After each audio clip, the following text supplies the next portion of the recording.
Another year, another Quigmas. Last year, I ran down every new Christmas movie Netflix had to offer, and this year I did the same, though their offerings were a little thin. So I bolstered the list with 2 films from Disney Plus and 1 from HBO Max. It's been a rough year for the world, and a rough year for film. Every movie on this list was affected by the pandemic and likely filmed during it. But that's no excuse for the utter garbage you're about to be introduced to. Maybe that's too negative. You be the judge. Without further ado, let's get into the scoring rubric. There are 7 categories and 5 points available in each category. The categories are: community. Does the film express a spirit of a community coming together? Wonder. Does the film instill a feeling of awe? Generosity. Do the characters in the film selflessly give? Growth. Do our characters become bigger people by the end of the film? Magic. Does any character perform a supernatural feat? Snow. Does the film take place in a cold, snow-covered environment? Santa. Does the jolly old fat man himself appear? With these categories in mind, let's get started. Number 14. Love Hard. Love Hard is the first Christmas movie, that is, Quigmas movie, of the year. And as is tradition, it's the worst. Call it the Thanksgiving curse, a pox on the Christmas movies released in early November. It's from the same production company that brought you Holiday from last year, which explains why it has a few weirdly sexual jokes in what is otherwise a pretty PG movie. I've been thinking about joining one of those dating sites. My friend Darlene joined one, and she has seen more ass than a church pew. Love Hard's title comes from the 2 greatest Christmas films of all time, Love Actually and Die Hard. And I think that gives you some idea of the quality of film we're dealing with here. We follow dating columnist Natalie Bauer as she starts chatting with a man named Josh, whom she met on a dating app. On a whim, and for an article she's writing, Natalie decides that she is going to fly to Josh's house for Christmas to surprise him. But when she shows up, she finds out that Josh is not the man he's claiming to be. Cue record scratch. Natalie? Josh is too embarrassed to admit to his family that he lied about his appearance on the dating app. And Natalie is, I guess, too embarrassed to admit that her dating life is in shambles. So they make a bargain.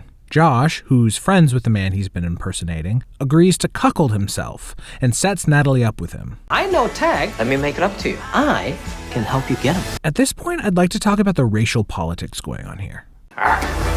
When I first saw the trailer, I thought it was in really poor taste. A white woman falls in love with a big, strong, hunky white man while online dating, only to discover that the man that she is actually speaking to is a little nerdy Asian guy. Isn't that really playing into harmful stereotypes? Even if she ends up falling for the nerd, it still seems really weird to me. They sort of lampshade this issue by having Josh suggest that she's upset because he's Chinese, and Natalie replies that she has been with a Chinese guy before and that's not the problem, which is fine, I guess. Later in the film, we find out that the hunk, named Tag for some reason, has an Asian mom. So I looked up the actor, Darren Barnett, and yes, turns out that he is of Japanese descent. So they go to some lengths to establish, on paper, that Natalie is unprejudiced against Asian men. But I don't know, I never really bought it. And frankly, I think it would have been more interesting if she was kind of racist. Actually address some of the racial politics in dating, but maybe that's not in the holiday spirit. It gets 2 points in community because they go Christmas caroling around the neighborhood and volunteer at an old folks' home. They do spend some time at a community party, but it's all very uncomfortable and not exactly Christmassy. Nothing for wonder, and certainly not generosity, seeing as everything they do for each other is reciprocal, mercenary even. There's a little bit of growth because Josh does ultimately admit that catfishing is wrong. Nothing for magic. It's been a magic light year, unfortunately. We do have a little snow, but no Santa, not even a fake one. Number 13, A California Christmas, City Lights. This is the ultimate unnecessary sequel. Absolutely no one was begging to see the continuing adventures of Callie and Joseph, the dairy farmer and the millionaire playboy turned winemakers in Petaluma, California.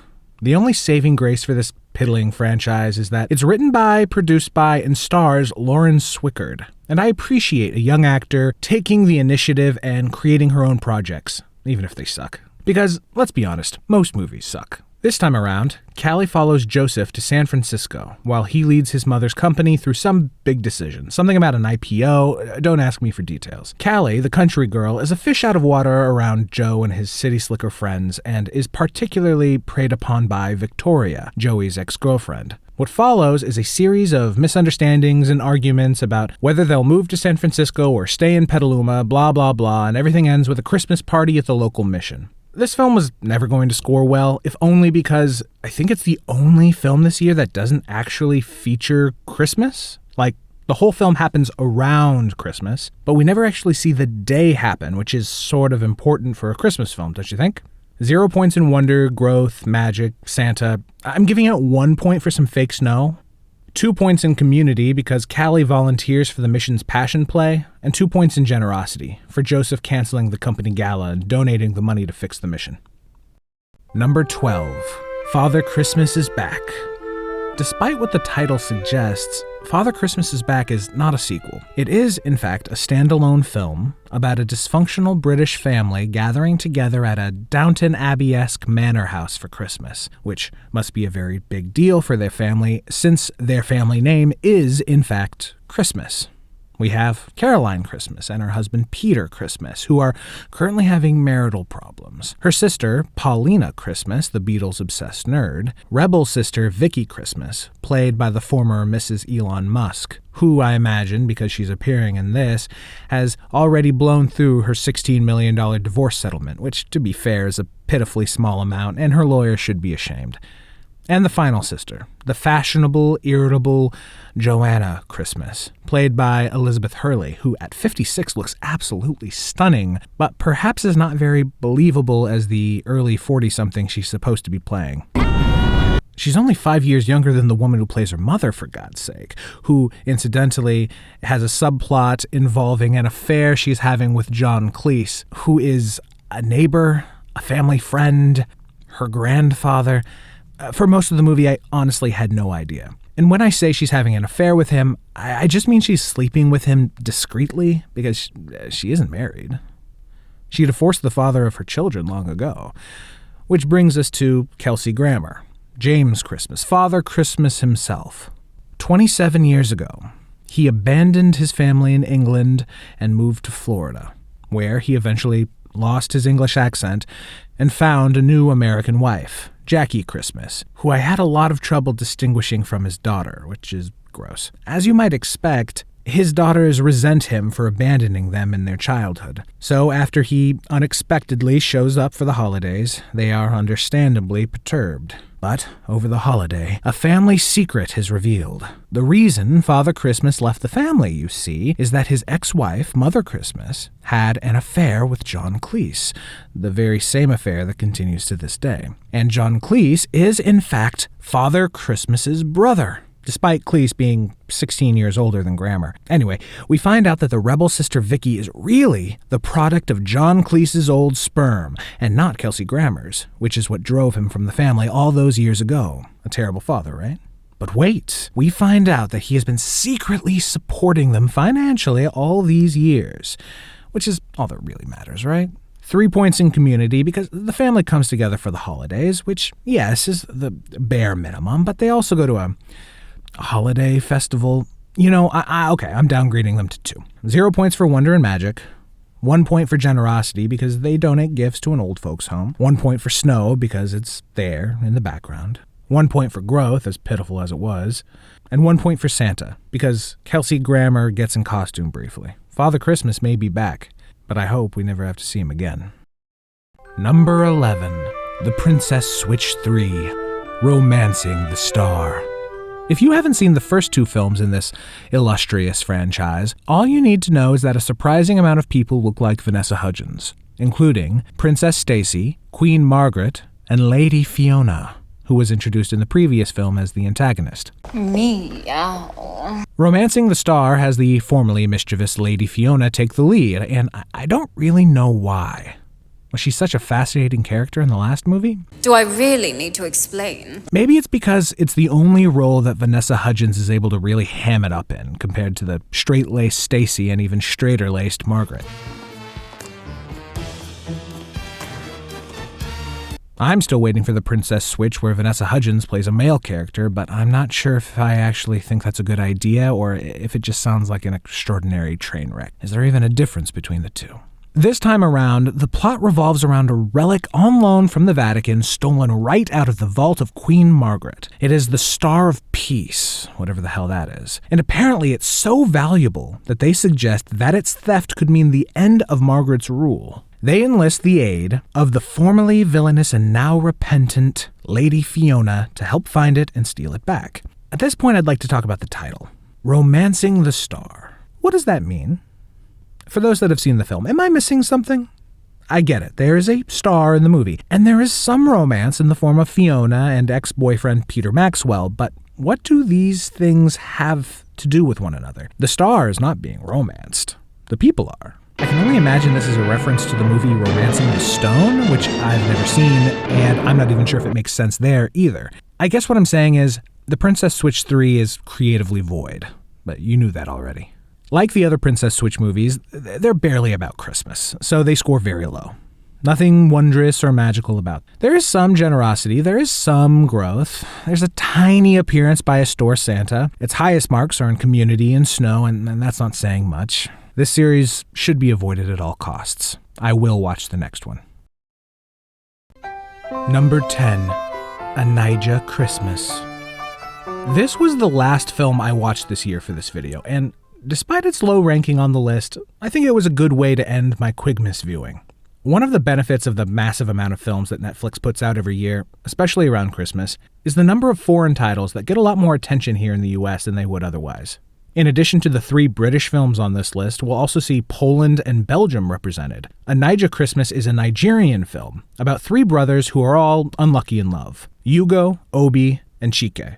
Although you can immediately forget about Chike, because he is virtually irrelevant for the vast majority of the movie. Suffice to say, he has an affair with a married woman that doesn't go anywhere. Hugo, the oldest brother, is a womanizing playboy, and Obi, the middle brother, proposes to his girlfriend with this grand live-streamed performance where she immediately turns him down. Did I say I want to marry you? His mother's watching the stream with women from her church group, and upon seeing her son's humiliation, promptly has an anxiety attack. The doctor says she should avoid stress, and Mom uses this to her advantage. The fact that none of her sons are married distresses her. So, to calm her down, they tell her that they will all bring a woman to Christmas, 2 months hence. But she adds an additional detail. I have decided that whichever of you boys that settles down and marries first will take this house. Drink water. Something that the philandering Hugo finds quite upsetting, as he's deep in debt to a local gangster named Tony Torpedo, and was counting on the sale of that property to pay his debts. A Naija Christmas is a little hamstrung by the fact that it's set in Lagos, which in December has temperatures in the mid-90s, so snow is immediately out of the question. Zip for magic and wonder. 2 points for growth because Obi dumps the woman who's been leading him on, and Hugo finds love with a church girl. 2 for Santa and generosity because the brothers all dress up as St. Nick and hand out presents to the community. And speaking of community, 3 points because the film ends with a giant, and I'm quoting here, ghetto gala, a Christmas party in Mushin, a poor area of Lagos. And it goes on for quite some time, singing, food, dancing. Honestly, it looks a lot more fun than the party at the Mission at the end of California Christmas 2. Number 9, A Castle for Christmas. You know, all these movies are bad. What? It's just the nature of the subgenre. They're churned out every year so people can let the Christmas spirit just wash over them harmlessly. A Castle for Christmas is one of those bad, harmless movies. Yeah.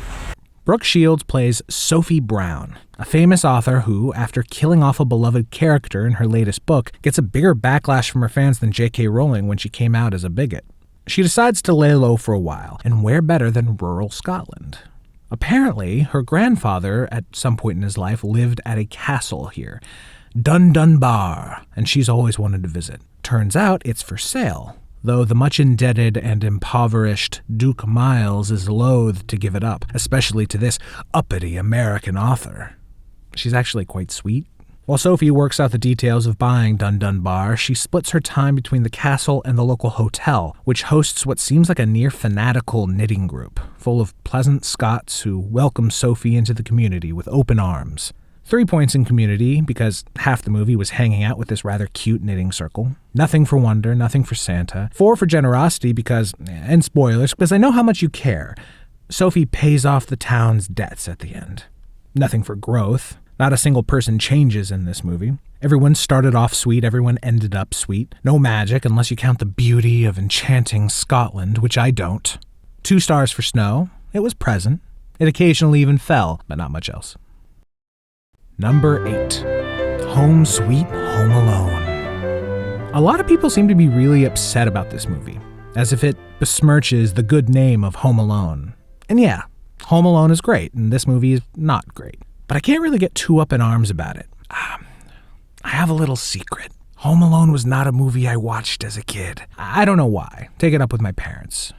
But because I don't have that nostalgic connection, I don't feel stabbed through the heart by this atrocity. And let's be clear, this is the 6th film in the franchise. So if bad sequels somehow tarnish the original, Home Alone was already well and thoroughly soiled. Sounds like garbage. Herman, no, none of that. Well, it does. You stink. When I watched the trailer, I got kind of excited by the appearance of Buzz McAllister. The mere thought of examining the continuity of the Home Alone universe got this nerd's palms sweating. Now, I didn't go and watch every sequel to Home Alone, yet, but I did do some Wikipediaing. The first 2 films in the franchise, Home Alone and Home Alone 2, Lost in New York, of course, both star Macaulay Culkin as Kevin McAllister, but the next film, Home Alone 3, follows the unrelated Pruitt family. Home Alone 4, Taking Back the House, returns us to the McAllister family, though this time with an all-new cast. Home Alone, The Holiday Heist, drops the McAllisters for the Baxter family, so it's been almost 20 years since we have seen a McAllister on screen, unless you count this great short from 2015.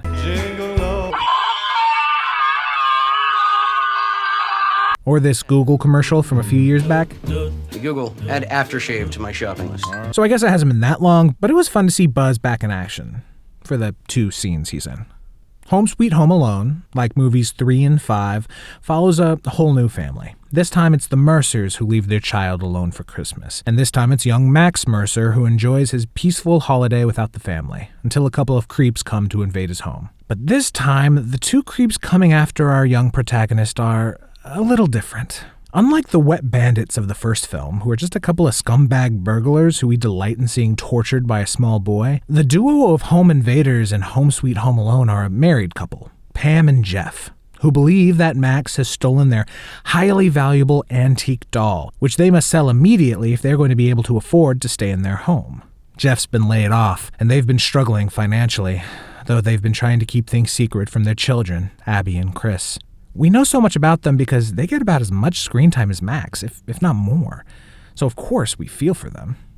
In a time of unprecedented death and struggle and systemic exploitation, I think everyone can understand what Pam and Jeff are going through. So when Max shoots them with billiard balls, or launches a bag of sugar at their genitals, or attempts to skewer them with an icicle, I take no joy in this whatsoever. I don't want to see them suffer. I want them to win. I want them to get revenge. I want them to kill the boy. Every Home Alone is a Christmas movie, so you'd think this would be higher, but nah, not really. Nothing for wonder, growth, magic. Christmas has lost its luster in the Home Alone-iverse, it seems. But I do give it something for generosity, as presents were gifted at one point. It gets a couple points for a fake Santa appearing briefly. There's some community. The only place it excels in is snow, the most common medium for Pam and Jeff's suffering. They slip on snow, get hit by snowballs, fall off of snow-covered terraces onto snow-covered lawn furniture, etc., etc., as if life in a suburban hellhole isn't torture enough. Number 7. Single All the Way. It's now time for this year's token LGBT Christmas romance. Single All the Way is basically the opposite of last year's A New York Christmas Wedding, which was a wonderfully batshit lesbian alternate reality drama. Single All the Way is a competently shot, light romantic comedy that follows all the usual cliches of the genre. Peter and Nick are best friends living in Los Angeles who travel to Peter's family home in New Hampshire for Christmas. For the last decade, they have been very close friends, but their relationship has never become romantic. It seems like the idea has honestly never even occurred to them. They are completely devoid of interest in one another, to the point that when Peter's mom sets him up on a blind date, Nick is completely for it. He's going on a date. What? Like from Grindr? Not even a hint of jealousy. And it just doesn't make any sense to me. I don't mean to sound like Billy Crystal here, but I just don't see how two attractive, available men who are already very close friends never developed any sort of feelings for each other. It's just mind-boggling. Peter's whole family is constantly hounding him to date Nick, and the two men are just completely exasperated by it until they aren't. And then suddenly realize they are madly in love with one another, at which point their relationship feels sort of incestuous. Theirs was a brotherly relationship, and for it to turn so romantic so suddenly feels wrong. And that's the main problem with this movie. Nothing really makes sense. Scenes flow awkwardly into one another. It feels like it was written on the back of a soggy napkin that was promptly thrown away. Every scene feels as if it were improvised on set, with only a general sense of where the plot was supposed to be headed. So it's sort of a shock that, despite my problems with the movie, I found it to be surprisingly easy viewing. I don't know why. The lead actors are charismatic. The supporting cast is full of gems like Jennifer Coolidge and Kathy Najimy. Let Earth receive her king. This is the height of faint praise, but Single All the Way is about as good as you can get for an otherwise blah movie. 0 points for wonder and magic, which often go hand in hand. But the movie does start off with a great photo shoot of a bunch of hunks dressed in sexy Santa outfits, so it's got to get points there. I'm giving Nick and Peter 2 points for growth because while they do grow to love each other, maybe they'd be better off as friends. 3 points for the suitably snowy New Hampshire environment. 3 points in Community for the traditional nativity play put on by Jennifer Coolidge. And 3 points for generosity as Nick agrees to permanently move his whole life from LA to bumfuck New Hampshire to open up a plant store. Good luck, Nick. I don't see this relationship lasting past New Year's. Number 6. The Claus Family. The Claus Family, or Die Family Claus, is a Belgian film that was released in Europe last year but is only now getting an American release via Netflix. I'm pretty sure they've already made the sequel. It was the first Christmas film I watched this year, and a pretty great start. Not because it's a good movie, obviously, but because it's fucking strange. Weird decisions abound. I don't know, maybe there's some Belgian cultural aspects I'm missing. Jules Claus hates Christmas. Yes, his name is Claus, which for all I know is a very common name in Belgium. He hates Christmas because his father died on Christmas a few years back. Turns out his grandpa, Noel, is Santa Claus himself, and the position is hereditary. Jules' father was supposed to take over, but now that he kicked the bucket, the responsibility falls to Jules. The premise is pretty familiar. It's been seen in movies like Arthur Christmas or The Santa Claus, but far more fascinating than the main plot is the B-plot, which involves Jules' mother, Suzanne, a talented baker, getting a job with Biscuits Marraine, a traditional, that is to say, authoritarian cookie manufacturer whose profits are flagging.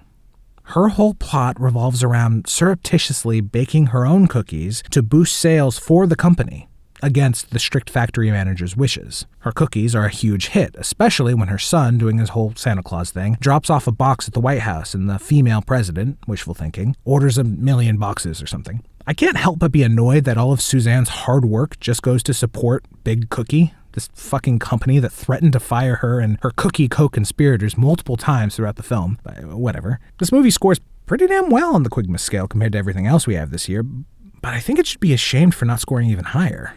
2 points for Community because the cookie workers came together to bake Suzanne's cookies, but they were working for the good of the corporation, so I can't do more than that. 2 points for Wonder because Jules uses a teleporting snow globe to get around, and the North Pole has a few imaginative flourishes like miniature elves with jetpacks. But really, the Claus family's North Pole is kind of empty.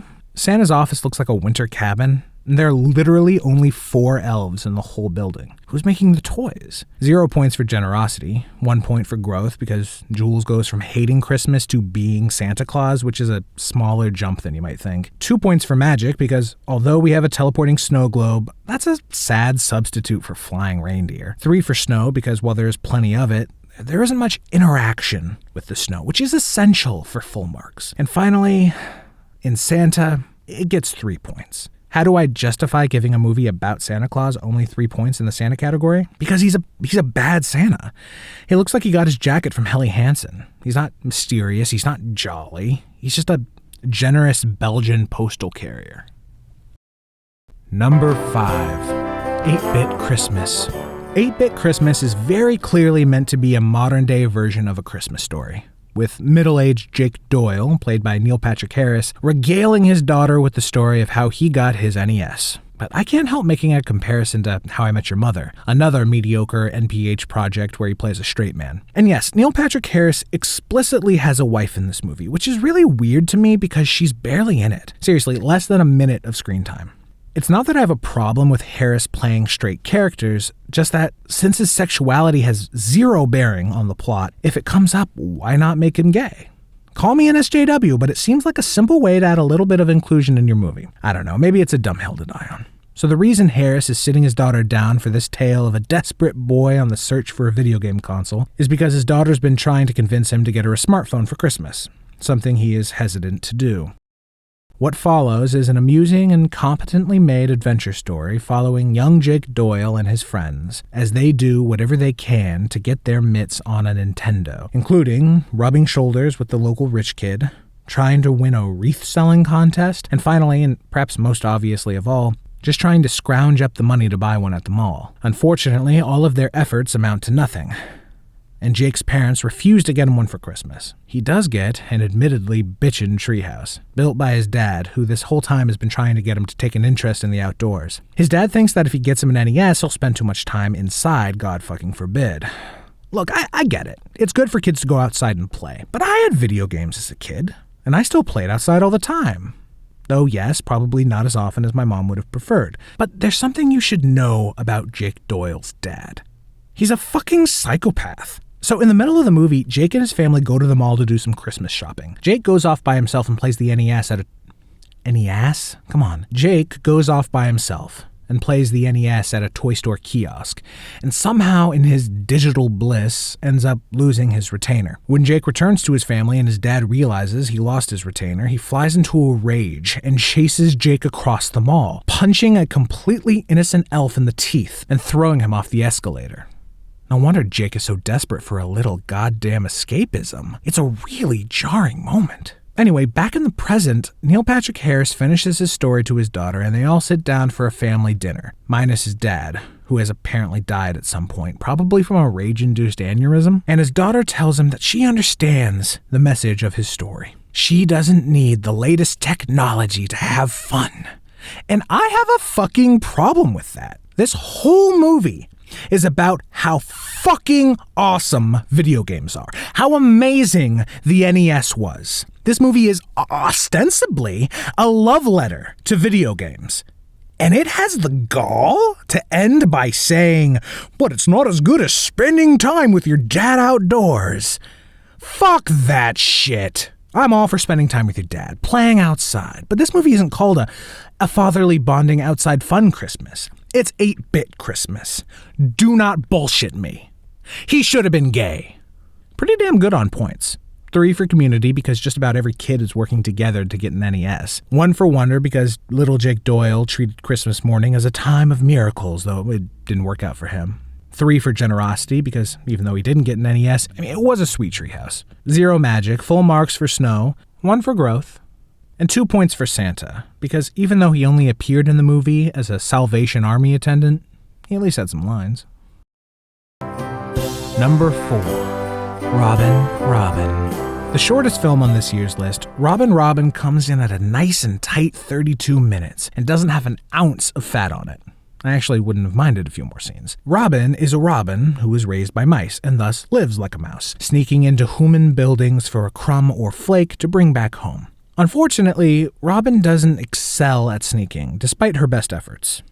After ruining their most recent excursion, Robin decides to hit a house by herself, to prove herself to her adopted mouse family. She is aided by a bottle cap hoarding magpie and terrorized by the villainous local house cat, and it's all just so cute! Let's get this out of the way.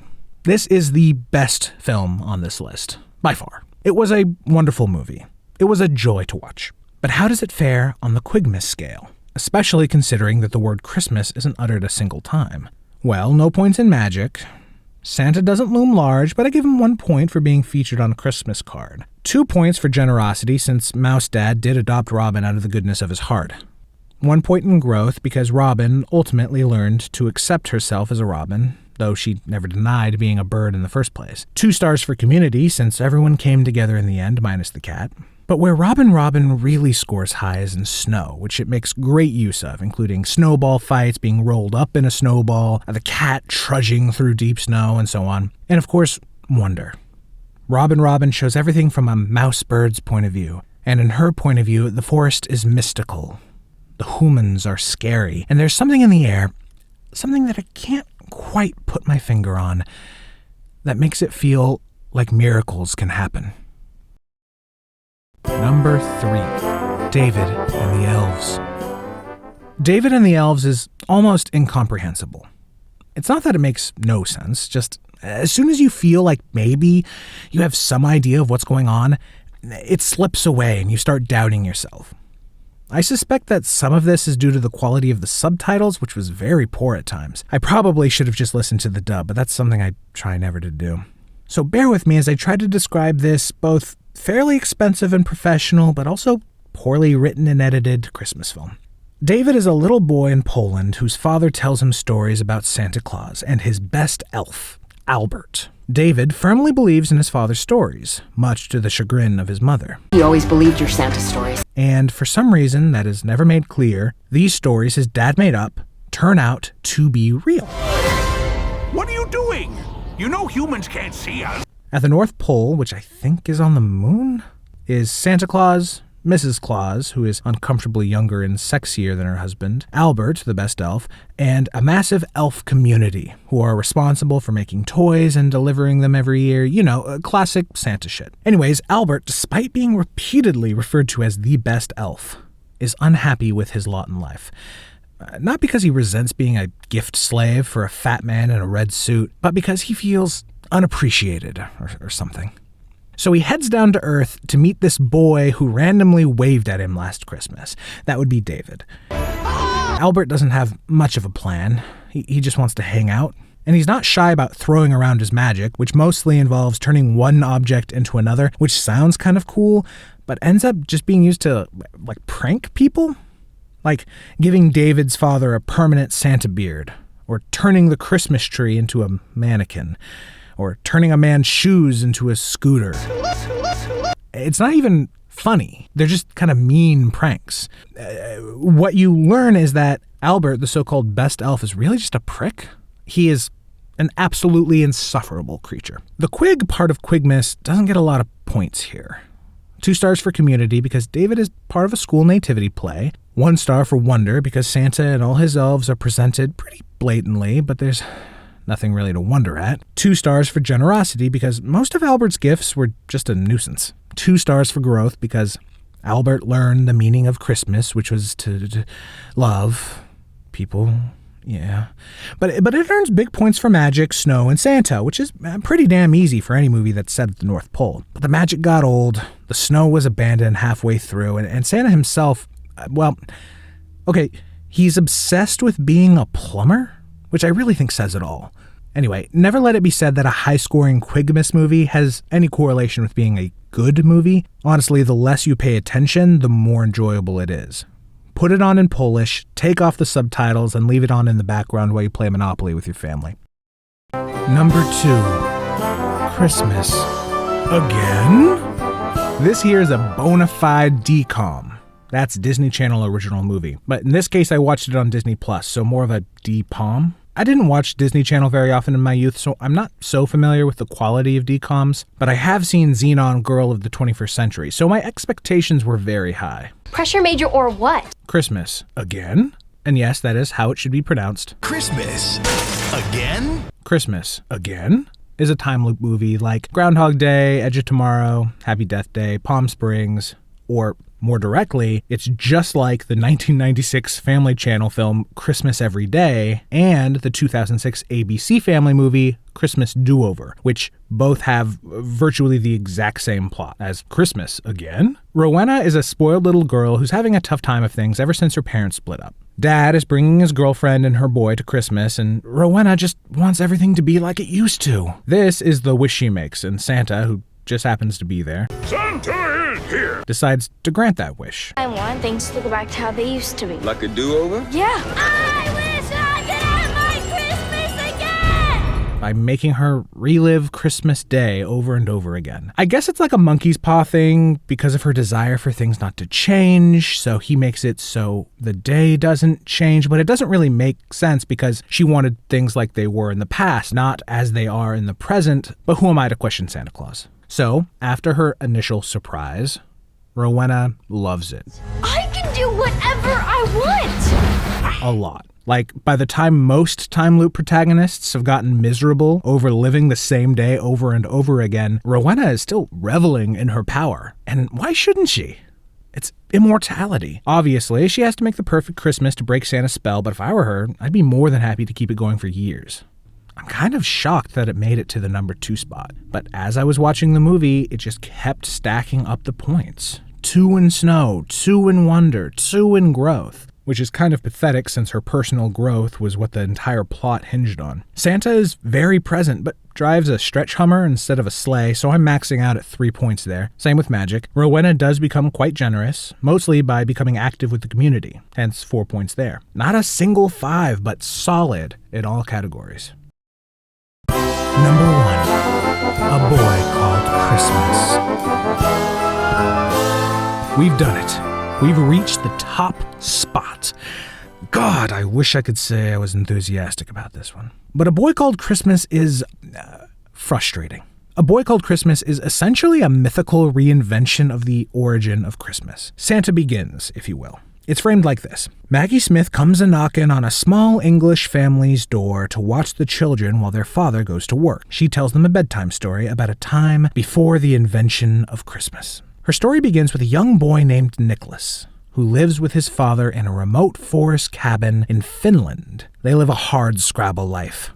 Times are tough, apparently. Nicholas's only comfort is a CGI mouse and a doll made out of an old turnip. One day, the king summons all the people of the land to his court where he tells them his plan to bring prosperity to the nation. Who this king is, I do not know because Finland was never really a kingdom. Based on my layman's understanding of historical fashion, I'd assume this movie takes place in like the 18th century, which would mean Finland was within the Empire of Sweden, and there is a king of Sweden that looks significantly like the one we see in this movie. That would be King Frederick I, but I suspect they aren't going for any actual historical accuracy here. So as the king is addressing the crowd, the people shout out to him that they want a healthcare system, a living wage, and a fair system of governance. The king waves their suggestions aside and tells them what they really need is hope. So he offers the hardiest among them a reward if they can bring something back from the far corners of the land that will bring the people hope.